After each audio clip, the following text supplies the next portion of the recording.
tell us about your business. I know that this is where it's going to get a little gray for our audience, but tell us a little bit of what you're comfortable telling us about it, what you're doing, and where you see the impact in the community. Yeah, thanks. This is so we are building for most listeners to understand, tourist hotel. In terms, it's not if you kind of want to break things out into understanding a resort versus a guest house experience versus a tourist hotel. So that's what we are building, and we actually just completed the full concrete structure. We have our 4 slabs up already, and so it'll be 36 rooms in the end that we will have. We have a soft opening coming this December already, and the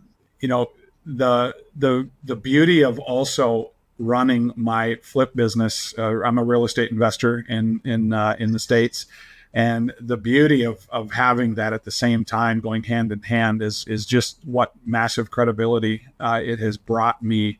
Not only with just people here, but that see my Instagram loaded up with what I'm doing at home, but it gives me relevance and shows them that, hey, look, this is what this guy does. He's been in real estate and development his whole life. And so it gives me that credibility needed at the table, because I'm an outsider. I'm an expat. I'm a foreign direct investment holder. I am a shareholder. So I have some respect there already. But then I can show them on the other side, hey, now you can see actually what I do as well, because I don't have this guest house operational yet, but this is what I do have running, and it's very successful. And so I my feet are in both worlds in that space.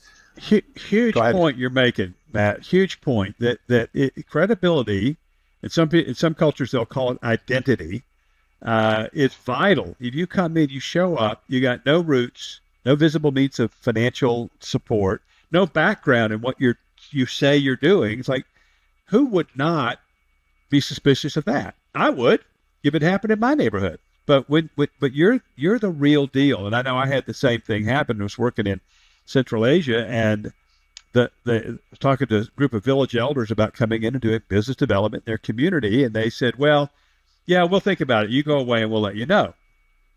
So I was, okay, fine. Well, the first thing they did was go get on the internet and look at my website, which was a for-profit, very successful management consulting firm.